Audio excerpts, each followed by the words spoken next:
We started action exactly on 19th of September, 1963. We started with our bare hands.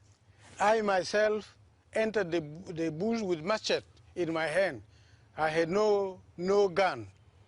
I had 3 old guns which I gave to my company commanders.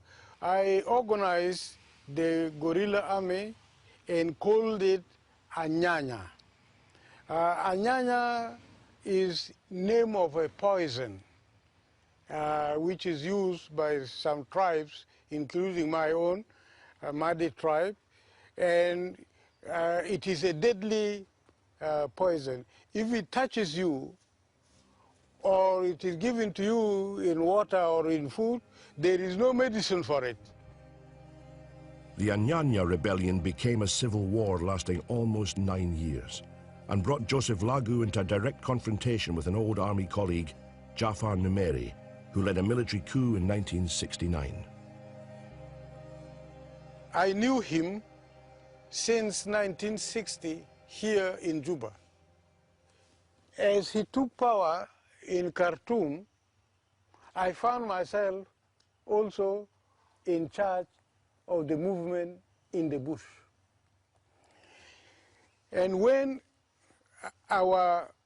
the effect of our fighting was biting and so forth, he made a pronouncement, one of his main pronouncement, that South Sudan is a distinct region of the Sudan, and the people living there have their right to self-rule.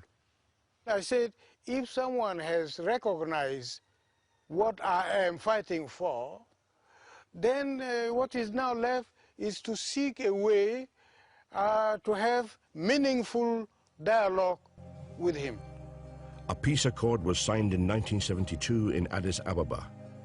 It gave the South autonomy in everything except national matters such as defense and foreign affairs. Joseph لاقو became vice president, and 10 years of relative peace followed, the longest in modern Sudanese history. But unknown to the general public, a quiet revolution which had started in the corridors and debating societies of Khartoum University in the early 60s was beginning to wield influence in political circles.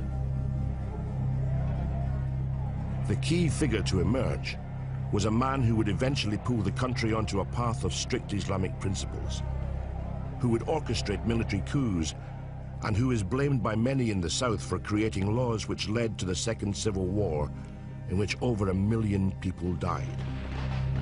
His name, Hassan al-Turabi.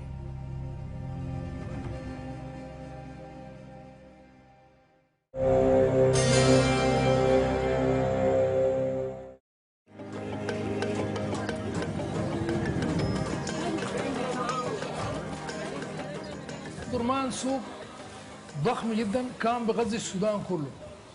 كل السودان بيجي يشتري منهم درمان هنا. السوق هنا يعني قديم جدا وكان مقسم لمهن. المهن دي الحدادين، السمكرية، النجارين، السياق، كل المهن يعني. The Tabibi family has been crafting precious metals in northern Sudan for over 500 years.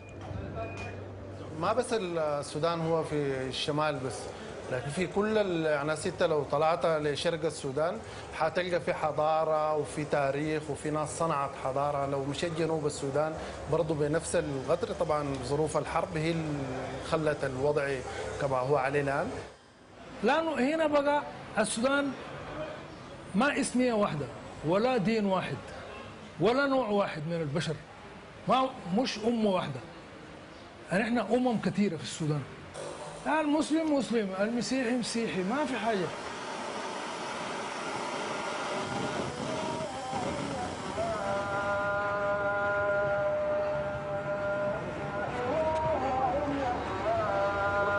Like the Tabibis, the Sudanese have a reputation for friendliness and tolerance. But the country's constitution, based on a localized interpretation of Sharia law, is less tolerant. It redefines the role of religion and politics, and the chief author of the Sudanese version of what they call political Islam is Hassan al-Turabi. He first came to prominence as a student leader coordinating street protests, which led to the overthrow of the Aboud military government in 1964.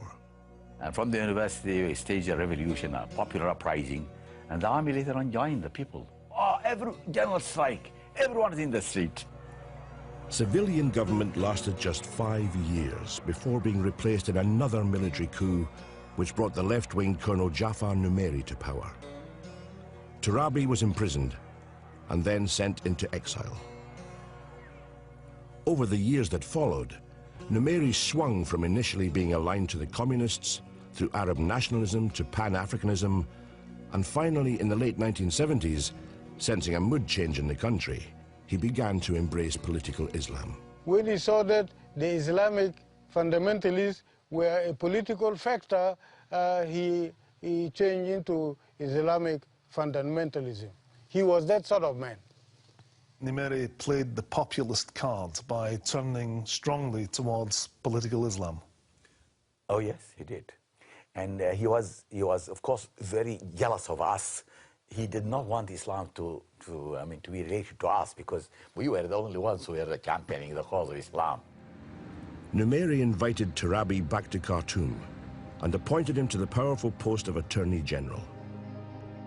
They then set about dismantling the Addis Ababa Agreement, which had granted the South autonomy.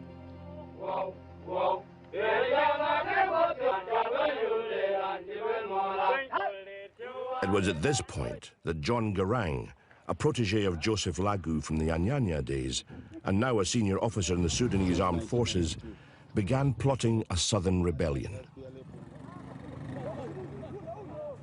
In May 1983, in Garang's hometown of Bor, soldiers mutinied, refusing to obey orders from their northern commanders. Numeri sent troops to crush the revolt. It was the opportunity Garang had been waiting for. Numeri foolishly ordered the attack of Bor garrison, despite my personal warning that if you light fire, it will spread like bushfire and you will not be able to quench it. Leave those people alone. In the face of attack from a large force of northern Sudanese, Garang joined the mutineers and led them into the bush to start a guerrilla movement. These are some of the survivors that left Bor to form the Sudan People's Liberation Army, the SPLA.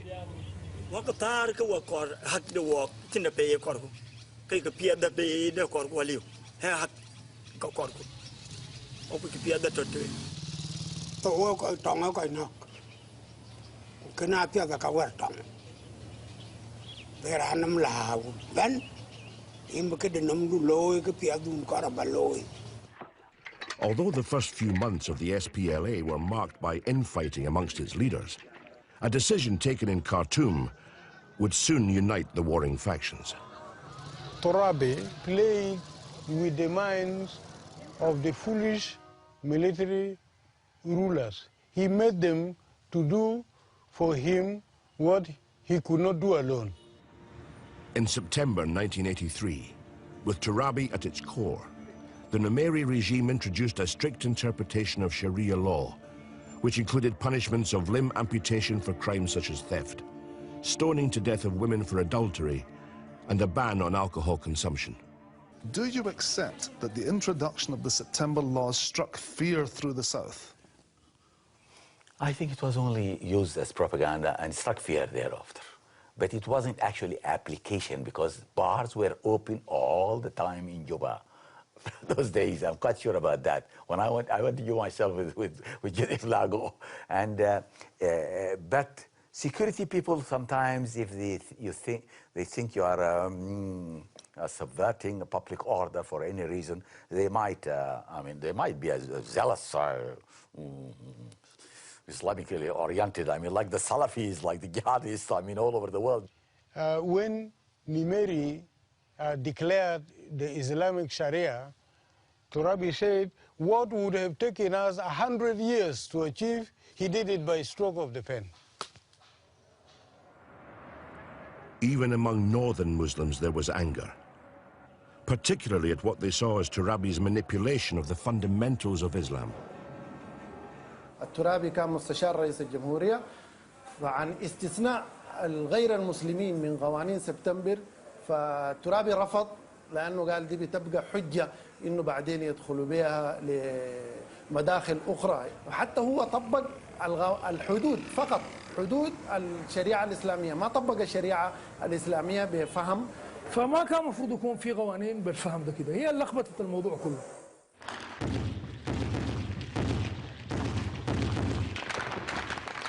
The September laws would turn what was a small rebellion occurring in the south into a full-scale civil war lasting over 2 decades. It immediately pitted the country against each other.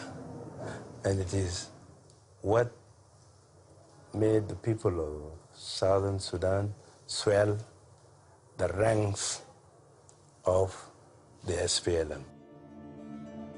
The border town of Malakal witnessed some of the worst fighting. It was terrible. People lie under the beds when you hear the sounds of the heavy artillery. Nobody moves on the road, even in the house, nobody moves around. You just lie down under the beds. People are just frightened. Even when people live there under the bed, you are shaking, one is shivering. Death can come at any time. Yes, some people died.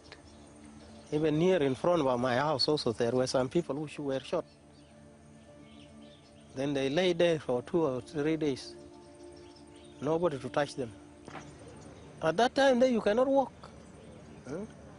You just stay in your place. Until all at the time when the dead bodies are collected, and then you see some police walking on the road, then that will be the time that you can come out.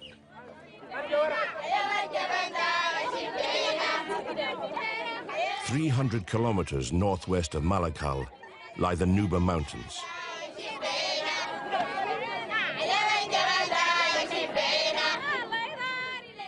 The people here are a mixture of Christians, Muslims, and traditional African religions.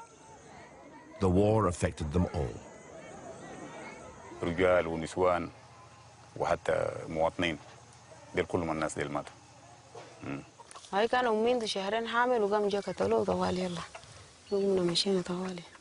واحد كده رفعني قال لي قوم وانا شحت الناس قتلوا قدامي يعني يومك كان ما تم يعني ما تموت.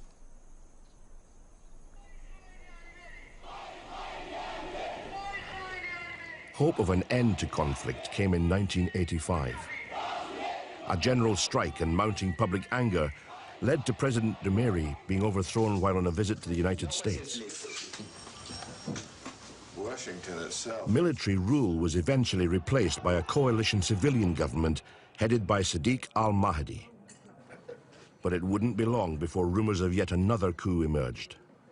I thought that a country with civil war, a country with conflict all over, a country with tension with its neighbors, no one would want to step into this hell. He had reckoned without the ambition of Brigadier Omar al-Bashir. In September 1989, just as al-Mahdi was about to clinch an historic peace agreement with the SPLA, the military made their move. The idea was that we'll meet on the 18th of September to clinch this. And one of the reasons for the coup was that they thought this was a conspiracy against Islam. Unknown to al-Mahdi, it was his own brother-in-law Hassan al-Turabi who was behind the coup. It was our soldiers, actually. And most of the people dressed, they were not even soldiers at first. But later on, we allowed a few officers to take over. So you controlled it? We controlled it. In the days leading up to the coup, Joseph لاقو received a warning to get out of the country. This former rebel leader was tipped off that the democratically elected government of al-Mahdi was about to be overthrown. I was tipped by Tarabe that there was going to be problem and that I should get away from the Sudan. Tarabe gave you advance notice, yes, effectively, yeah, of a coup d'etat, yeah, and you did nothing about it. Hmm? You did nothing about it. What can I do about it? Make it public. Why should I make it public? Why should I make it public? He gave me a hint. He says something is going to happen. Better get away. As for Tarabe's brother-in-law, Prime Minister Sadiq al-Mahdi, there was no warning. What did your brother-in-law say to you? Unfortunately, he was on very bad terms with me. He thought I was just taking power from him. And those days I was still I was not in office necessarily, but he knew that it's our movement, and I am the leader of that movement. In the south, John Garang soon faced a rebellion of his own when the SPLA leadership split along tribal lines. The movement was split into two, and then they launched an all-out war in Bor area, home of Dr. John, of course, possibly trying to strip him of his support. Garang was from the Dinka tribe, and most of the attackers came from a rival tribe, the Nuer.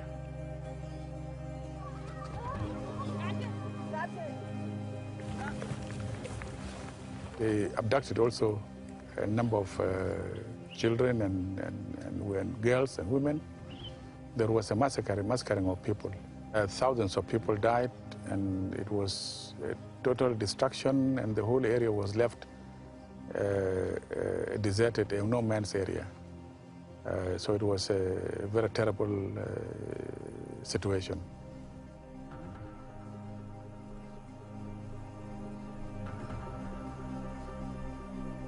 Bishop Samuel Garang and local chief Enoch Deng raced to the town when they heard the news. It took 13 days for the bishop to find his own family. I found the people down, those dead people, on the road, everywhere. And then I rushed up for my children. Thank God I went and I found them in the bush with their mother, and little food which was with them. There was water and their food. They spent 13 days. The current vice president of southern Sudan has been accused of orchestrating the Boer attacks to destabilize John Garang. An accusation he denies. In the midst of confusion, people died. Actually, it's fair to say that most of the attackers were from the Numera tribe, your tribe. Yes. Were you involved in instigating this in any way at all? I would have no reason to instigate.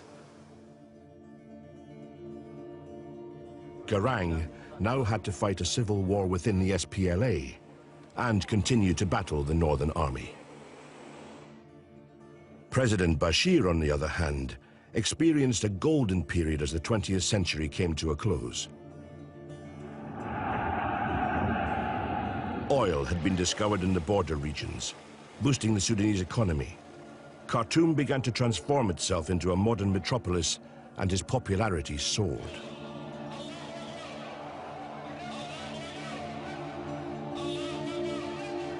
But as Bashir's star rose, Hassan al-Turabi's influence declined, and soon he became a marginalized figure on the political wings.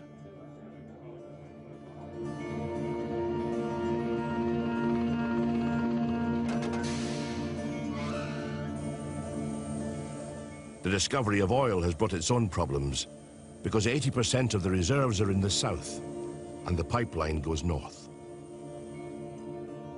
And in the oil-rich region of Abyei, there's a dangerous territorial dispute that could explode at any moment.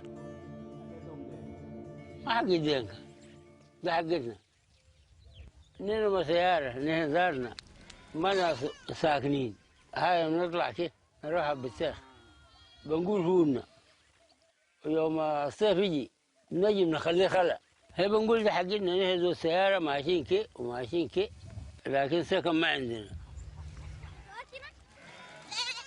These are the Miseria, a nomadic tribe of Arab origin. For at least 300 years during the dry season, they have left their grazing lands in the north to travel southwards to the place they call the Sea of Arabs. On their way, they must pass through the Abyei region, inhabited by the mainly Christian Dinka Nok tribe.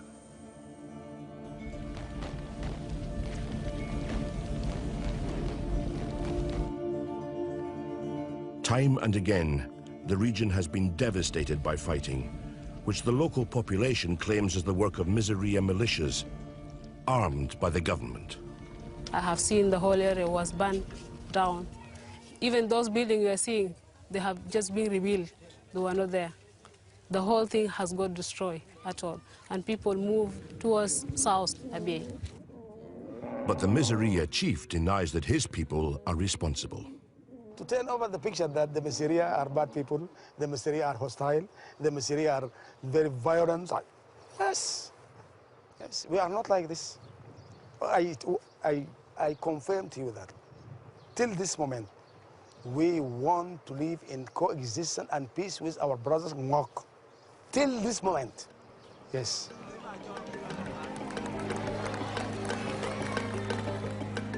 After intense negotiations, in 2005, President Omar al-Bashir and SPLM leader John Garang brought 22 years of civil war to an end by signing the historic Comprehensive Peace Agreement at a ceremony in Naivasha in neighboring Kenya. Two key articles of the agreement were for a referendum to be held throughout southern Sudan on independence and a simultaneous referendum in Abyei where the population would be allowed to vote on whether to be in the north or the south. There's little doubt that Dinka Nok favor the south. This is something that will be decided by the people, because right to self-determination is people's right. So it is the people of Abyei who are going to determine what course of action to take thereafter. But the Abyei ballot was abandoned amid protests that the rights of the Miseria, who had no vote, were being ignored. I think Abyei was the mistake committed by the government negotiators in the Naivasha process. The Abyei region belongs to both the Miseria and Dinka. According to the SPLM, it's only the Dinka, which in my view is a racist. These people are dependent on their cattle for hundreds of years. You need water, not oil, for your cattle to drink. The Miseria drinks water, but the government drinks oil. You know? Even if they hide it, we know what they are after. Failure to find agreement between the Dinka and the Miseria could provide the spark for an all-out war. If Dinka Ngok say that they will not permit the Miseria to reach the waters, I tell you, we will fight them. We will fight them. We will fight them. And we will go through, even beyond Abyei, to drink water and to take part. In Omar al-Fadli's restaurant in Khartoum, Darfurian performer Omar Issas sings of peace and unity in his troubled homeland.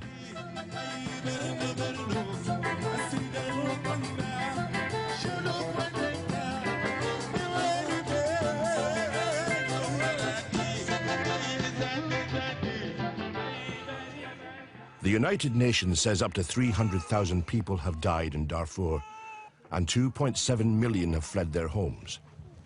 President Bashir, who puts the death toll at far fewer, just 10,000, has had an arrest warrant issued against him by the International Criminal Court on charges of war crimes. It's all a far cry from those heady days in 2005 when he and John Garang had joined together in peace. In the Nuba Mountains near the border between North and South, they still sing of that historic moment.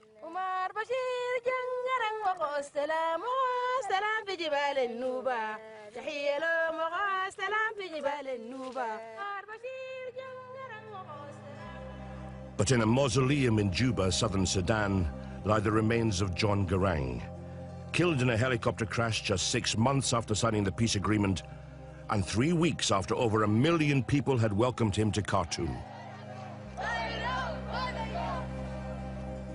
Garang came with the idea that the Sudan should remain united. And he believed in that. Till he died, he believed in that. And he looked at the Sudan as a country, you know, that has a role to play. It is a linchpin of the whole continent. Even his enemies knew that here was a man who had attempted to cross the divide that was Sudan. He was a true leader. He inspired people around him. He was a towering figure. And I could see that even from my position on the other camp, because he was always an enemy. But no one could miss his leadership character and his abilities. It was a great loss. Not for the SPLM, not for the South, but for the Sudan and for Africa. Sudan was the giant of Africa, a great experiment to discover whether different religions and cultures could coexist together. Instead, it has become the land of broken dreams.